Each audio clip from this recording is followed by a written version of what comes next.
Hello, buddy. Welcome back to the Tin Man's Corner channel. I'm your host, Jeffrey Tin Man Taylor, and today I'm starting off my brand new Mr. Nightmare Marathon for you guys. The first video that I'll be reacting to is 3 Disturbed But True Highway Horror Stories Volume 2. As you guys recall, in the last marathon, I reacted to the first one. Now I'm reacting to the second one now, since he uploaded that one a month ago. So without further ado, I'm going to turn these lights off, move the camera up here for you guys, and let's get this reaction on the road in the bag. Okay, everyone, here we go.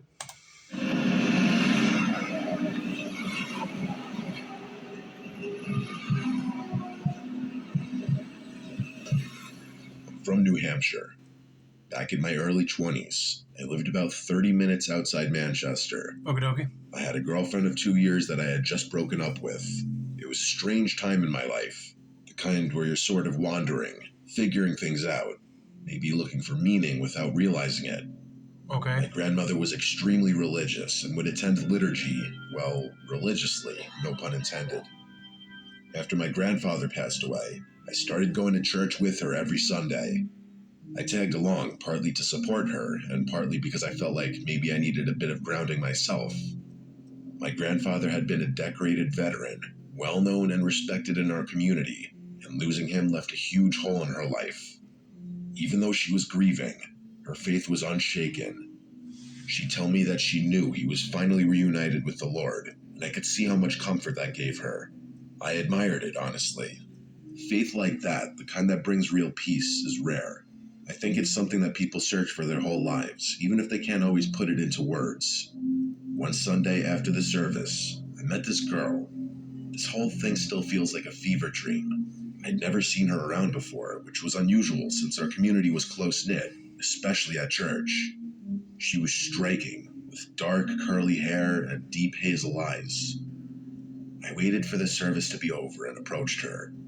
Part of me was just attracted to her, but there was another part of me that was just curious about seeing someone new there, especially someone that looked around my age. We started talking, and the spark was definitely there. I'm sure everyone knows what I'm talking about, where you just meet someone and immediately feel a connection. Her name was Kaylee, and she had a kind of quiet, mysterious charm, and I found myself drawn in.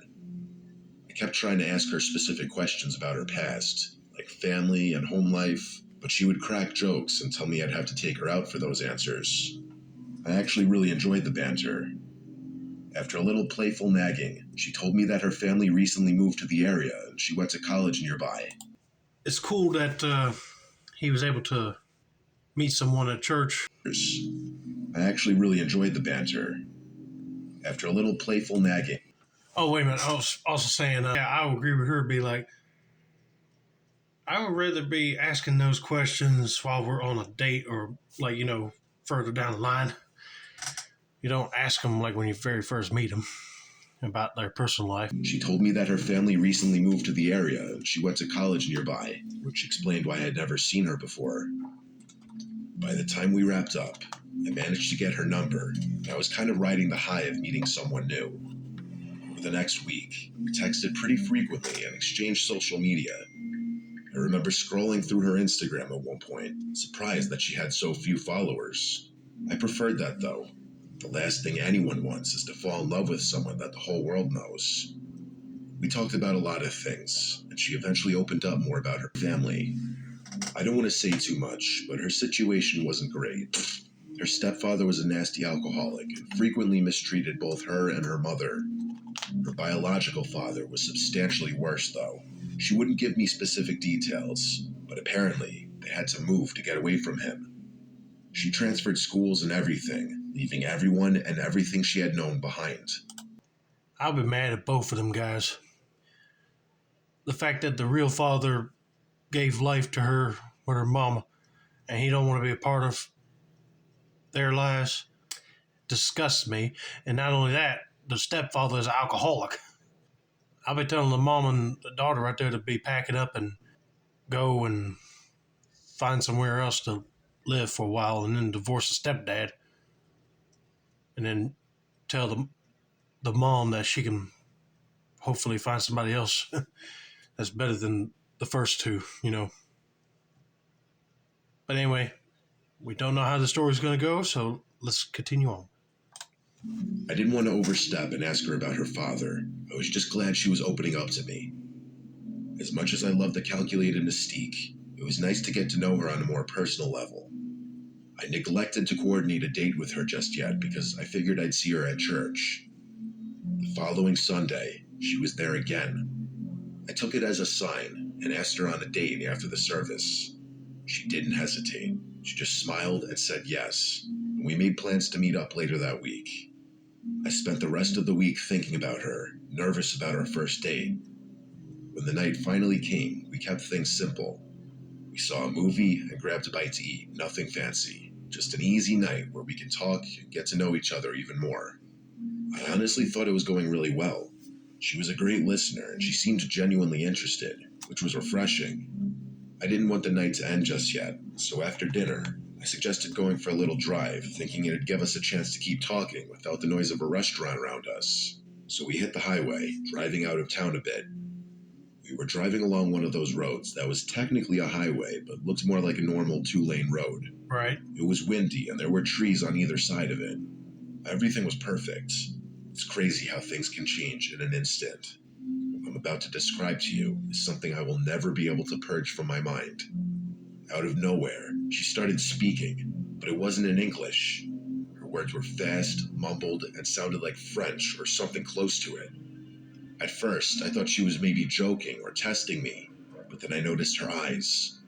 They rolled back, leaving only the whites. I swerved the car and almost crashed into the barrier. My heart started pounding because it looked like she was in some kind of trance or having a seizure. That's what I've been thinking. I've been pulling over too and asking her, do you have any medication I could give you? Or I'll be calling 911 asking him what to do. Because that'd be scary and freaking me out. I got a hold of myself and pulled over to the shoulder, trying to stay calm. At that point, I was internally panicking. I fumbled for my phone and called for an ambulance, not knowing what to say other than I thought she was having a seizure. There you go. That's what you need to do. As I waited, I kept checking on her, unsure if she even knew where she was.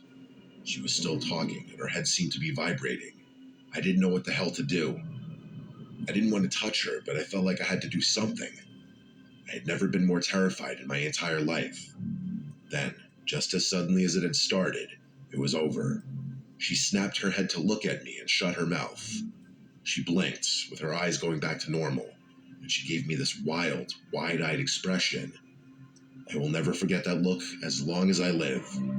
Before I could say a word, she threw open the car door and literally sprinted full speed into the woods. I'll say that again. She literally ran into the woods. I was trying to make sense of what just happened, but I just couldn't move. My head was spinning, and I'm pretty sure my hands were still trembling.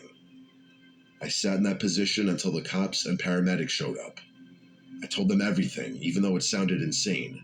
Every detail about the way her eyes looked and how she'd run off. They nodded and took my statement, assuring me that they'd try their best to find her. I must have looked insane, but they took me seriously enough. After that night, though, she was gone. I never saw her again. I looked for her at church, but she never showed up.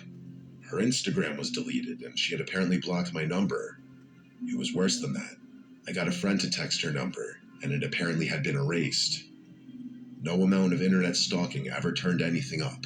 I even asked people at the church if they knew her, but no one did. I don't know what happened to her, and I'm not sure I'll ever know. I don't live there anymore. My memory of home is kind of messed up because of this incident. Okay, she might be one of those people, which I hate to say, might be on some sort of medication or drugs that was making them go crazy. I mean, that's not normal for somebody just to roll their eyes back and then like move all over around the car like they're in a trance or something, and then just get out of the car and just sprint. That ain't normal. And the fact that they're not able to find her by using like her phone number, internet, or whatever, seems like she don't want to be found, or maybe made up the whole story about her stepdad being an alcoholic. I don't know. But that is strange. I mean, there's got to be a trace of her somewhere out there. I'll be going to look for her mom and be like, have you seen her?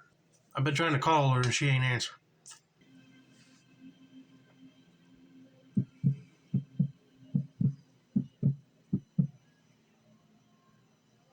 My family has this beat up 2012 Volvo that is quite literally on its last legs. I don't know what it is, but the thing refuses to quit.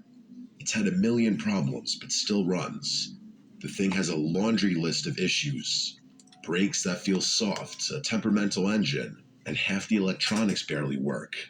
My parents are basically waiting for it to break down for good so that they'll have an excuse to get a new car. Unfortunately, I'm the one stuck driving it. In addition to the myriad of other issues it's suffering from, the windshield wipers don't work at all, so driving in the rain is a death sentence. Even a little drizzle is enough to completely obstruct the driver's view. Everyone knows Nevada is the driest state, though, so rain typically isn't a concern where I live. I remember elementary school teachers always making a big deal about that fact for some reason. Anyway, this was back in the summer a couple years ago. I was on my way back from a solo trip to visit my friend Calvin a few states over, one of those friends I hadn't seen in years. I love driving, so I figured I'd make an adventure out of it, just driving alone through the stretches of the empty desert. Right. The drive there was great. I stayed a few nights at his place, and we did a lot of drinking. It was a great time, and I was glad I made the effort. The majority of the drive back was a piece of cake, but that didn't last long. As I crossed into Nevada, a storm hit. Not just a sprinkle or some light rain, an actual thunderstorm, complete with lightning and torrents of rain. I later realized that it was one of the heaviest rainfalls we'd seen in years. I'm terrified of driving in the rain. Because if it just starts pouring down heavy, then you won't be able to see oncoming traffic from the other lane, or the road will be so slick that the car will start to swerve a little. So I will wait somewhere and let it ease off and then start driving. I don't want to get stuck in a bad cloud of rain like this. I'd driven through rain before, but nothing like this. It didn't really make much of a difference. With the current state of my windshield wipers, any amount of rain would force me to pull over. So, reluctantly, that's what I did. I pulled off the highway and parked a considerable distance into the desert, just in case a truck or something didn't see me. I figured I had no choice but to wait it out, maybe try to get some sleep in the car. I debated calling the police for assistance with the wipers, but money was tight and I wanted to avoid a ticket at all costs. If not the wipers, they'd definitely get me on something else. True. I wasn't about to ask my 65-year-old parents to drive 3.5 hours to rescue me either, so sitting and waiting was my only move. I was on my own, alone on the side of the road during a thunderstorm in the middle of the desert. Not a single car passed me for a full hour, and the storm didn't even let up a smidge. I think being alone in the desert started messing with my head, because after about another hour, I got this unsettling feeling. I'm not sure what it was, but I got this unexplainable urge to move the car. It was still pouring, so I obviously couldn't do that safely. I found myself nervously looking out each of the car's windows as if there were something out there. There obviously wasn't. All I could see was miles and miles of endless rocks and desert.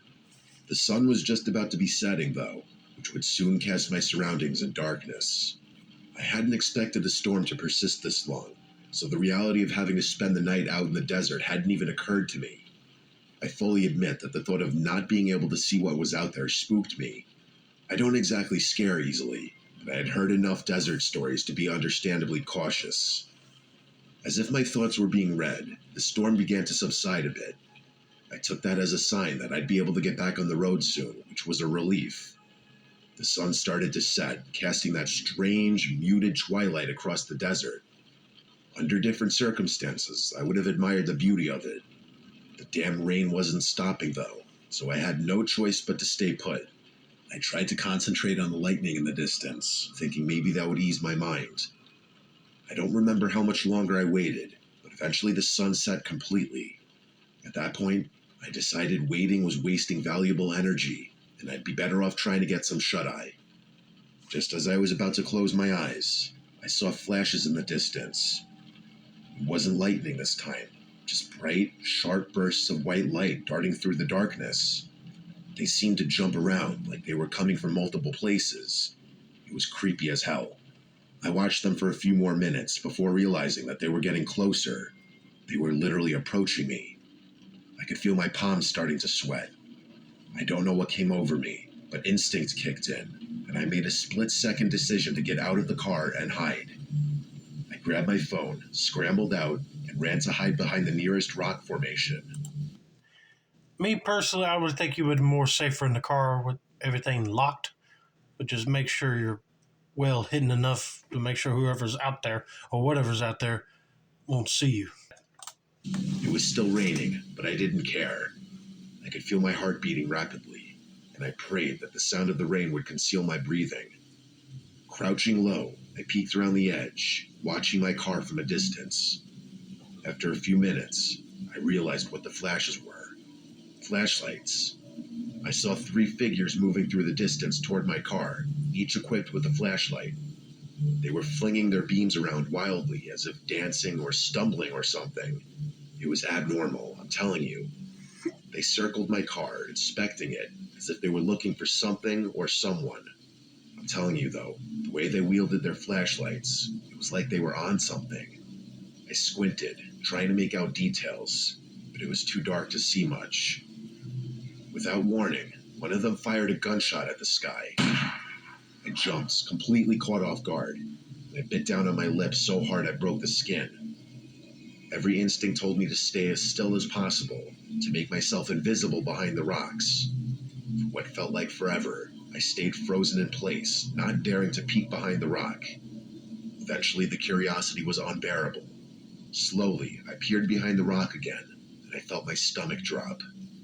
It was pitch black, no flashlights.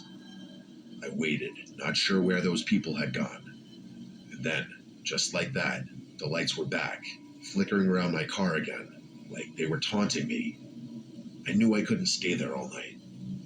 My hands shook as I pulled out my phone, fumbling to dial 911. I whispered into the phone, trying to explain what was happening, with my voice barely audible. The operator said they'd send someone, and I put the phone down, feeling both relieved and terrified. After what felt like an eternity, I finally saw the faint glow of police lights in the distance. The second the lights started flashing, the 3 figures turned and bolted, disappearing into the darkness. By the time the cop actually pulled up next to my car, they were long gone. I ran through the rain, waving my arms, grateful that I had been saved. The officer listened as I told him everything. He didn't seem particularly shocked, which somehow made all of it feel worse. He did have the courtesy of waiting out the storm with me and not towing my vehicle, which I guess I could say was a good thing. I think about this often, and I haven't done a road trip since. Might have been some people that were trying to scare you away from the car and then take the car, or they're planning on murdering you and robbing you. You did the right thing in calling the cops. You never know what them guys would have done to you.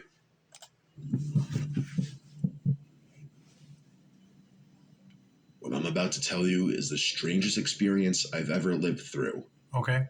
My name is Mary. My friend Carol and I were driving from Florida to New Jersey a few months back. We were coming back from visiting a few friends who went to school down there.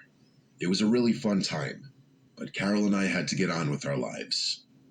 The drive was supposed to be fun, a little road trip, just us two, with a bunch of snacks, music, and time to catch up on all the things we hadn't talked about in ages. In hindsight, it probably would have been a better idea to stay one more night at our friend's place, but I wanted to get home. We were planning to do the whole drive in one shot. We drove through the night and into the next morning.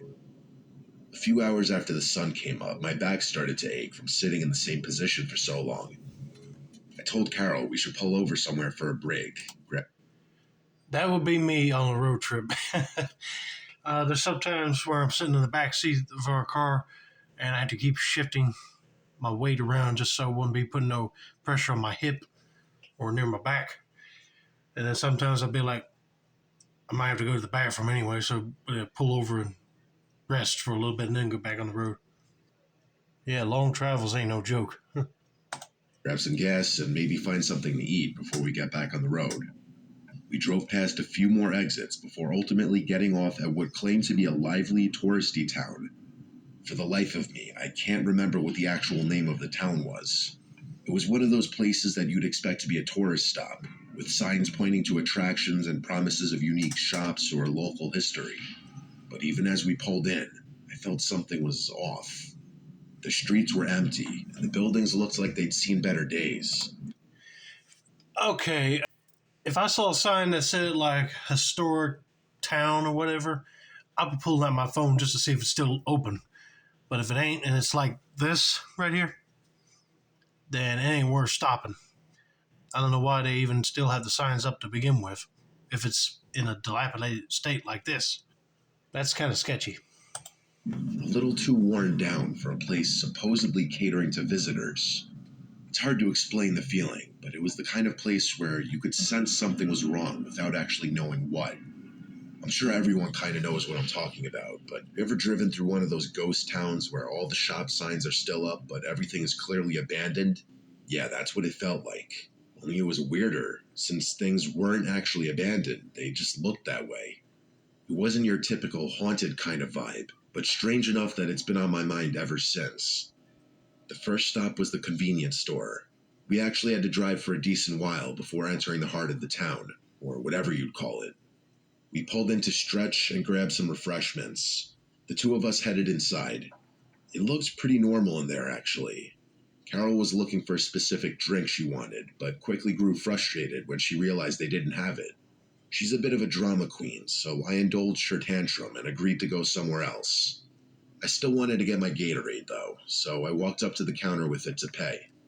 The cashier was a woman about 30 or 35 if I had to guess. She had dark brown hair and was on the taller side. Again, all very normal. The only reason I remembered her features was because she was wearing suspenders, which I wasn't used to seeing. I paid for my drink and we left. Carol pointed to another convenience store across the street, so we figured we'd give it a shot. When we walked into the second store, I literally felt my stomach drop. The cashier behind the counter looked exactly like the girl who'd been working at the first place. Same hair, same face, same height, same everything. I froze, staring at her. I could tell I was making her uncomfortable.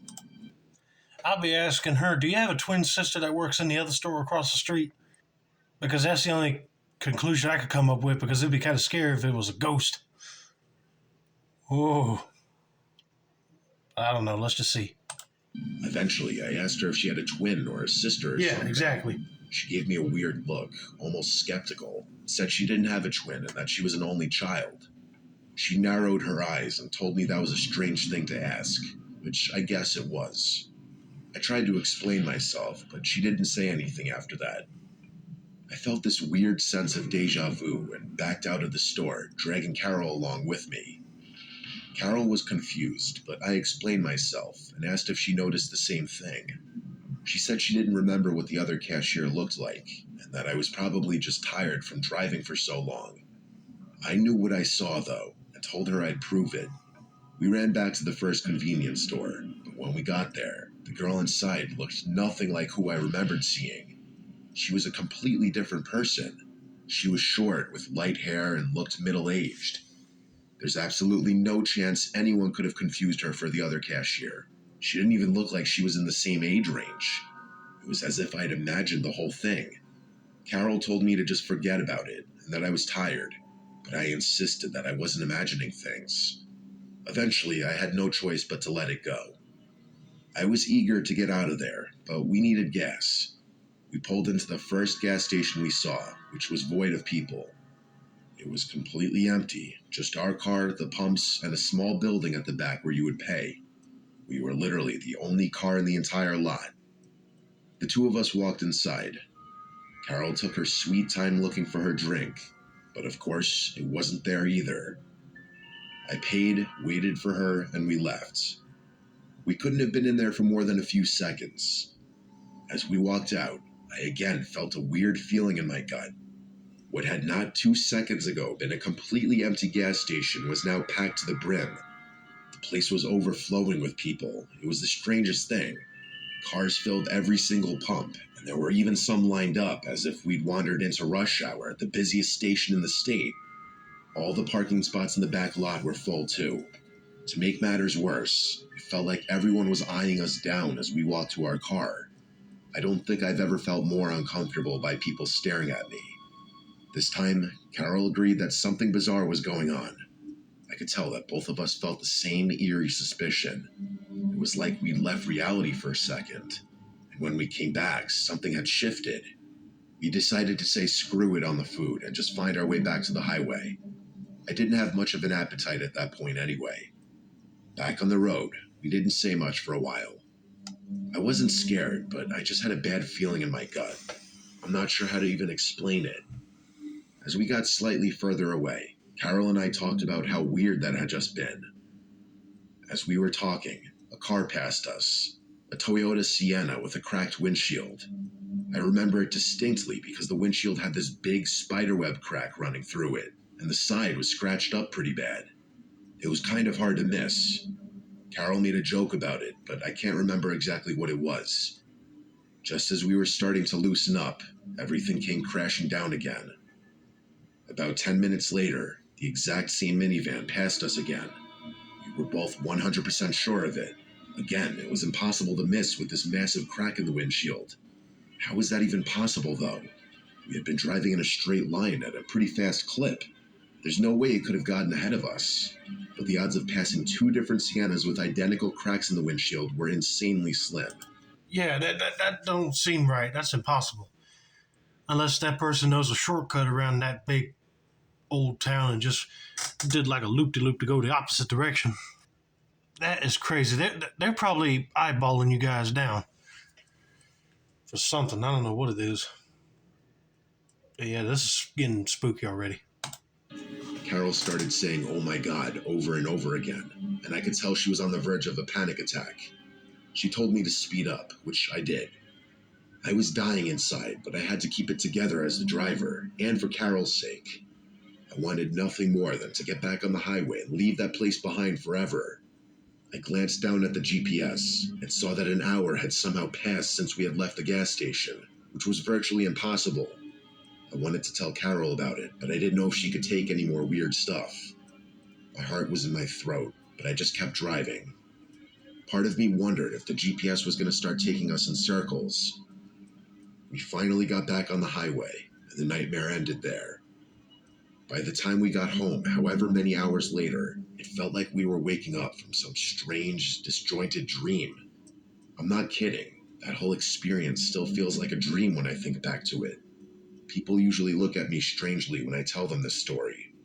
I still can't explain what happened there, and I don't expect any kind of explanation. I've tried doing research online about weird occurrences in places like that, and I've actually found a handful of stories that are similar to mine. The weirdest thing about it was the feeling in my gut that I still have trouble describing. Until that point, I really didn't know what it meant to get a bad vibe from something. It's like every bone in your body is begging you to notice that something's wrong. I never want to get that feeling again. Well, girl, I believe you. I'll be getting a gut-wrenching feeling too if I saw a particular lady at one store, but then you see her at the other one. And then all of a sudden, cars just show up out of nowhere at a gas station when you know it was empty. Talk about a whole new meaning for ghost town, if you know what I mean. But yeah, that just don't make no sense. That's not possible. I don't know how to explain that, folks. But anyway, that's going to be it for now. Don't forget to like, subscribe, turn on post notifications for more Mr. Nightmare content like this.